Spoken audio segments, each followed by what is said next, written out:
Yo, yo, yo, welcome back to the Further Your Lifestyle podcast, conversations on lifestyle, passions, and hustles. My name's CLFurlong, I am your host, and today it's just you and me having a conversation. Before we get into anything, I do want to mention that, I don't know if you can hear this, but where I'm recording right now, out the back, outside, it is a big storm. I can hear the wind, I can hear the rain, I can hear a lot of things. So you might hear a few interesting different things today. If you didn't know, actually, that we are on YouTube, we are on Spotify, we are on Apple Podcasts, Google Podcasts, all those great places. So however you like to listen, or if you didn't realize that's where it's available, it is. What are we talking about today? Well, today we are touching on failure, and not exactly anything in particular other than the myths surrounding failure, because a lot of the time there's so many things that, in relation to failure, of why we don't achieve what we want to achieve, and there's some myths around these because we put in a lot of excuses that actually stop us from progressing towards success. I want to talk about some of the myths and break it down, and I'll give a few examples, and we can continue the conversation afterwards as well. You can jump over to the socials, you can jump over to the YouTube and leave a comment, however you like to interact and connect. But let's dive straight into it. Myths around failure that I want to touch on today. And I think if we just back it up and think about failure in general, failure is not something that people are prepared for. Maybe if you've experienced for the first time, and it might be due to rejection, it might be due to just things not panning out, risk versus reward, you've taken a risk, it didn't work out, and then I guess you have to experience that. But when we do experience it, we're not prepared for it because we never actually expect it to happen. Now, sometimes at the same time, we tend to not start because we're scared of failing. Because what if it doesn't work out? You put all this effort in and it's a waste of time. Well, these are some of the areas we'll be touching on today. But it's a big topic to discuss, and it's also probably a number one driver of what's limiting you and me from getting the results to success, or the results of the success that you're wanting. And also at the same time, fear of failure is diminishing, I guess, our confidence in succeeding, right? Because we think about it, a lot of the time it's in our head. We think about, what if this doesn't work? Or what if that doesn't pan out? What if we fail? What if we don't look good? And we have all this mindset before we've even started, and it totally destroys our confidence in even starting. So it can be a bit of a beast to tackle, and it's something that you definitely have to work through and manage. Aside from, I guess, improper planning or wrong decisions being made, the myths that we're about to talk about here are about taking action, which may be actually stopping you from progressing or actually starting and thriving in the process of actually hitting your success. So myth number one: you need to be a perfectionist. Now, I can promise you that there is no one out there that knew it all, that has it all figured out, has all the answers, or had everything accounted for before they took action, right? In order to succeed, we have to actually take action. We have to start doing, we have to start progressing. Progress is progress. Sometimes we just need to stop making the excuses for not having it all ready or not having it all perfect, and just start and take action, right? Embrace the learning process along the way. Now, I can give a perfect understanding for this. Perfect is this podcast. When I first started, I was scared of starting, and I remember jumping on a Clubhouse conversation, and it was basically open mic, open room. People could come up and just say why they haven't started their podcast, and it was with Rob Atkiss, actually, another podcaster, and I jumped on there, and he asked, so why have you not started? And I said it was probably to do with fear. I just scared of what was going to happen. And he said, that's just ridiculous. I mean, we talked through it, walked through it, and he started to help me realize that, what have I got to lose? If no one listens, okay, nothing's changed. But if people start listening, if one person starts listening, I'm starting to make a difference. And I should never underestimate the influence and the power that we have with the conversation that we can bring, or the message, or just the words or the encouragement that we can bring by providing something. And it helped. He really did motivate me. I then set the date. I launched. It was the 28th of February, 2021. And here we are. And I've learned along the way. I've had to learn how to edit. I've had to learn how to record. I've had to learn how to do show notes, interact with guests, interview, all that jazz, right? And it's not easy. I'm still learning lots, but it gets easier along the way. And, I didn't want to go and try and figure out how to make it all perfect. I've had to adjust. I've had to make a few changes along the way, and I will continue to do so.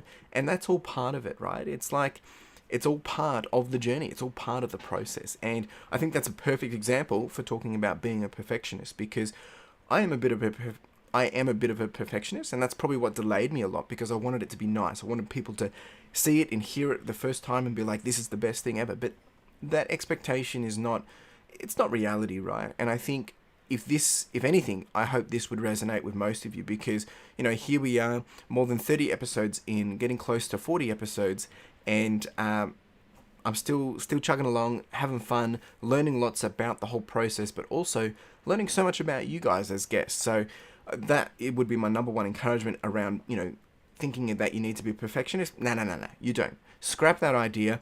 You need to have something that's good enough to get started, right? And a lot of the time it's in our head. Ask some other people. Ask for some feedback, get some insights from others, and a lot of the time they'll say, yeah, this is great. And you've probably just been delaying because maybe you're not feeling confident, maybe you're scared of what other people will think. But yeah, what's the worst that can happen? Start, give it a go, adapt, pivot, adjust, and you try a little bit more. Just because something doesn't work out not the way you wanted it to doesn't mean it's a failure as well, right? Anyway, so myth number one, you need to be a perfectionist. That's a big no. You do not need to be a perfectionist. You just need to be willing to start and be willing to adjust and go along for a ride of process and learning. So myth number one. Myth number two, you need to have every detail planned out. And this is similar to the perfectionist side as well, but you don't need to have all the details accounted for. There's going to be some planning you need to have. You need to have some more details at the beginning. Having those details will enable you to, have the insights, enable you to have better decision making with whatever journey you're about to embark. However, these details, or trying to have these details, can delay us from even starting or ever starting. And, there's a quote from Garrett Moon: when people do nothing but execute a plan, they lose the ability to innovate and adjust to the changing waters of business. And I think this is super key, because that's right, we're so worried about, will it be right? When are we going to start? How will it sound? What can it be? What will it look like? Or will people buy it? Or all these, I'm just using a whole bunch of different examples there, but depends if you're starting a business, if you're starting to run, if you're planning to start a podcast, if maybe you're starting a new job, or maybe you're trying to go out and meet a girlfriend or a boyfriend or whatever. There's all these things where people overthink it with all the details of how is it going to go? What do I need to know? Well, there's some bare minimum things that you will need to know, but the rest you're going to have to learn along the way, similar to being a perfectionist. And I want to say that quote again. When people do nothing but execute a plan, so if you're just so focused on getting the plan right, you lose the ability to innovate and adjust to the changing waters of business. A lot of the time, for us to grow and expand, we have to bounce off, we have to pivot, we have to have these obstacles come that enables us to drive, our ambition, and drive our innovation, and drive our ability to succeed, because we push through. We think about how we can do this differently, how can we do it better. And that's all part of that experience, the changing waters of business or the changing waters of life. It's going to be that regardless. So myth number two, you need to have every detail planned out. It's not true. You do not need to have every detail planned out. Myth number three, there has to be the perfect time. I just laugh at this, because there will never be the perfect time to take action. There'll be never the perfect time to do anything. It's, we may have an advantage or come out quicker due to the circumstances, or, things might work in our favor because of the timing. But however, if you spend too much time waiting for the perfect moment, you'll miss out altogether, right? That's just the way it will be. If you sit around thinking, I'll do it when I'm free, or I'll do it when this happens, or I'm waiting for the right time, or I'm waiting for this to occur, or I'm waiting for the seasons, I'm waiting for the stars to align, as the perfect time does not exist. No matter what, thick or thin, you need to push through. You will come through in the end, right? And one of the classic examples actually would be, when you're working the 9 to 5 and you want to take some time off, and it's the busiest time of the year, and I'll finish up, I'll take some time off when this project done, or I'll take some time up when I finish this one assignment, when maybe if you're studying, or you make all these excuses that when this is done, there's always going to be another project, there's always going to be another assignment, there's always going to be something else that can get in the way. So you really just need to prioritize. You really just need to make the time and make it happen. And realize that it's never going to land in your feet. It's never going to be just perfect. There will be opportunities that will come your way. And maybe that is a sign of this is the perfect time to try something new. But a lot of the time they say, no, I can't, and push it away. So I don't think there is ever a perfect time other than now, starting. And when I say starting, you don't have to be starting at 100% capacity. You could be starting with doing small things every day. And that's the other perspective I think people need to understand, that you can progress, you can start at smaller measures. You can start with smaller pieces of building towards your bigger puzzle. So myth number 3, there has to be the perfect time. I don't believe it's true. Myth number 4, you don't have the time. So very similar. And I think it's funny because if it isn't the right time to start, maybe you feel you don't have the actual time to commit. Which look, in some sense, I think actually weighing up, can you commit to this, is a very important thing to understand. But at the same time, if it's something that you really, really want, if it's something that's part of your end game goals, if it's part of something, that you want to be your priorities, well, there is that thin line for this. And when it comes down to priorities, right? You'll always have time. You always have time. We all have the same amount of time, but it's how you prioritize your time. Like, let's not forget that there's plenty of successful and busy people out there who manage this, who make this happen. There's that famous saying that if you give something to a busy person, he'll get it done. But a good example around this is, let's say, a CEO of a big company, they would know what it's like to work nonstop. Now, if they decided to stop this kind of life for the sake of their own sanity, they could. It is possible to still manage a company, have a family, and look after yourself. It's not about having the time. It's about managing and prioritizing your time. So I think it's similar to what I said around it's never going to be the perfect time, but understanding, well, what can you make happen, right?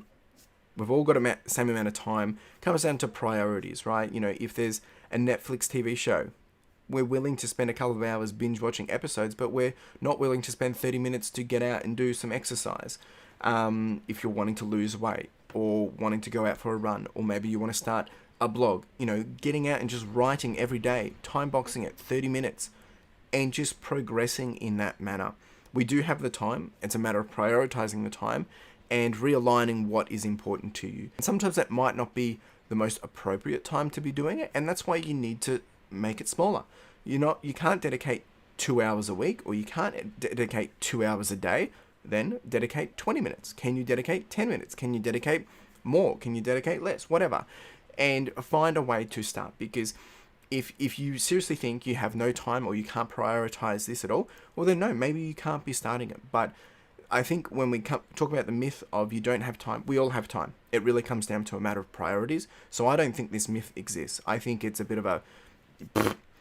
And if you want to make this happen, you can make this happen. And if you struggle with this, more than happy to have a conversation with you about it. The next myth, you need a lot of resources to begin. Now, this one, look, there's a lot of things here which are starting to overlap, and that's because they usually have the same parallels. We tend to think that you need to have all the right resources in check before making the leap, similar to having the plan all ready to go, needing to have the time. When it comes to resources, maybe this is money, maybe this is the help, maybe this is the equipment, maybe this is the tools. But there is that common excuse, oh, I need money to make money. I get it. Resources and money make things a lot easier. They do. It enables you to execute a lot quicker. They remove barriers and obstacles, which can help in whatever way or whatever thing that we're doing. And it makes it a whole lot easier. But at the same time, I think it's an excuse. Now, with this podcast, coming back to this podcast, I could go out and buy a 4K camera. I could go out and buy the best microphone on the block. That doesn't enable me to actually get ahead.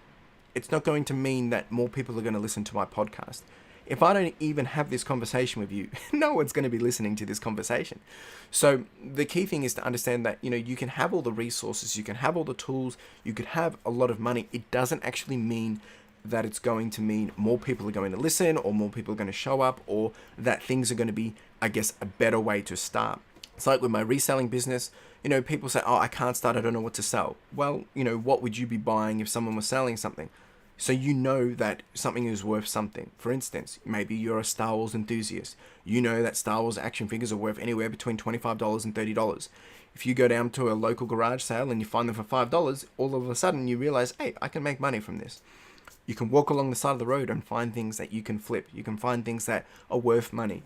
There's no one can give me an excuse of like, I can't sell online, because literally I've been getting stuff for free to sell online. So there is a lot of hearsay and I guess balance with this of saying, I don't have the time, I don't have the, I don't have the plan, I don't have my priorities right, I don't have the resources to make it happen.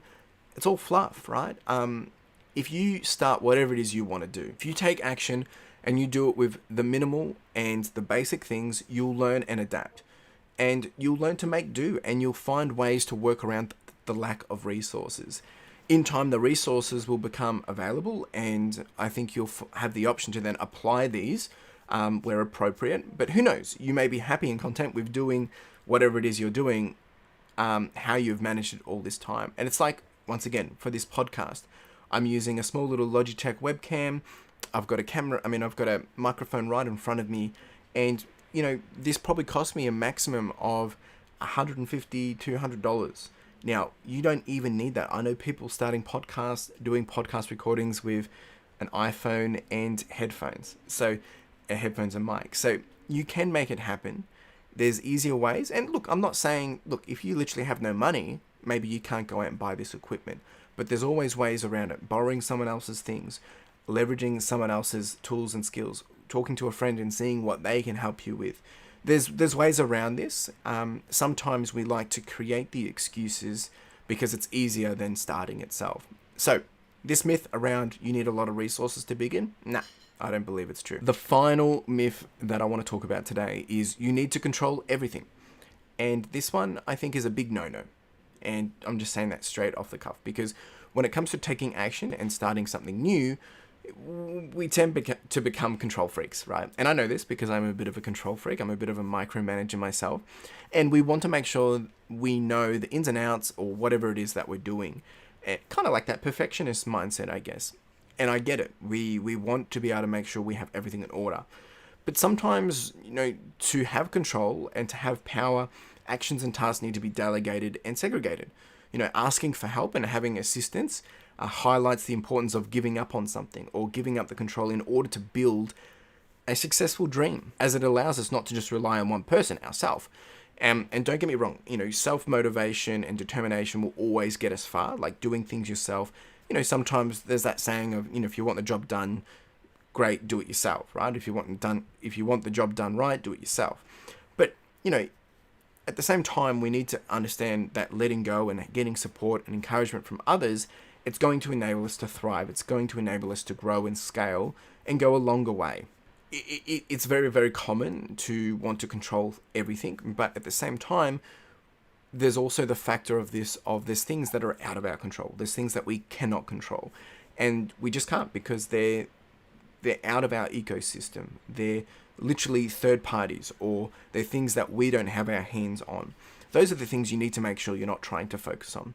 But when it comes to growing and scaling and understanding that you might need to let go of things and enable others to pick it up so that you can focus on the big picture stuff, that you can focus on making things happen. And if you're spending 2 hours trying to do some a thumbnail for your YouTube, and you could be paying someone $20 and they're going to do it in 30 minutes, maybe it's worth doing it that way. This is just an example. So this myth, once again, you need to control everything, I think it is a big no-no. I don't think it's true. I don't think you need to control everything. And there's a balance of the things you do need to control versus the things which you can probably start to delegate, offset, remove, and actually you might not even need it at all. So we've touched on a few different myths here. We've touched on you need to be a perfectionist, which I don't agree. You need to have every detail planned out. I don't agree. You need the perfect time. No, you do not. I don't have enough time. That's once again, I don't agree with it. You need the resources to begin, or you need a lot of resources to begin. I don't agree. And you need to be able to control it all. That's not true either. You need to be able to manage it all. You don't have to be controlling it all. So many people struggle with, I guess, actually making a start due to being clouded by all these myths, right? Listed above and what we've kind of mentioned. And the best way to combat these is to commit to not falling into any of them. And because there's a lot of, I guess, similarities, a lot of them overlap, and what you said in one, you'll say in the other point. And I think if you can start to just break it down like what I've just done and go through and see okay, do I actually need this? Is this actually relevant? What is actually stopping me? You'll start to see that a lot of it is excuses. It's actually got nothing to do with failure at all. We're just failing to start. And of course, if you don't start, then yes, you failed because you never did start. But a lot of the time, if you start, to actually fail, it's going to be very hard because unless you literally stop and give up and say, this is not working, there's a difference between, calling your loss or cutting your losses and failing. I wouldn't say cutting your losses is failing because you've gone through a process, you've realized this is what's working, this is not what's working, thus we need to change, we need to adapt, we need to pivot, we need to do something different. And by doing that, that stem that you've been working on, yeah, it might not have worked out. I wouldn't call it a failure. It failed to get anywhere where it needed to be, but you've adjusted, you've pivoted, and now you're heading in the right direction. So that in Excel is a lesson. It's an experience. It's a way to learn. The only way to learn is through to discover and go through an experience. So I want to encourage you to go back, and I've put all these details in the show notes as well around the different myths, and if you want to talk a bit more about them, more than happy to continue the conversation, and we can do that via Instagram at Further Your Lifestyle, or you can drop me an email at hello@furtheryourlifestyle.com. Otherwise, we are on Twitter as well at Further Your Life, and you can connect. We can have a conversation, further the conversation. We are also on YouTube, as mentioned, and you can leave a comment in the comments on the YouTube version if you are watching this on YouTube. So plenty of ways to connect, plenty of ways to continue the conversation. And I think it's important that whatever you are wanting to do, whether it's a dream, a goal, big goals, small goals, start a business, get fit, just be a better you, this all applies. And I think we all struggle with one of these or all of these. And it's important to understand that it's not always going to be easy. And having someone to conversate with, having someone to have a conversation with is going to help it make it a lot easier to just balance, manage, and work through these different myths. Because I know it's not easy, and a lot of the time it's all in our head. So I really appreciate you being here. I hope you've taken away something from this episode. I know I have. It's always great to be able to speak about these things, and you learn more things for yourself. And I can honestly say it's not been easy going through these myths. So appreciate you being here. I hope you've taken something away, and you have a wonderful day. Make sure you do check out us on the socials, check out some of the other episodes, and it's been an absolute honor to be able to have this conversation with you, and hopefully you've taken something away from it. So you have a wonderful day. Cheers. Now, if you didn't know, we do have the podcast merch, and this is with a key focus of enamel pins. Now, if you haven't checked these out, make sure you do, because the intent of these are really just to be a small token and a reminder for you to charge on, to push on, and to further your lifestyle. Whether it is a gift for someone else to encourage them, or maybe to inspire them, or maybe it's a way to motivate yourself, or you can simply just make a purchase to simply support the podcast, which would be greatly appreciated. We do also have some sweaters and some long tees, so make sure you check it out. Link in the description and in the show notes. Really do appreciate it. Cheers.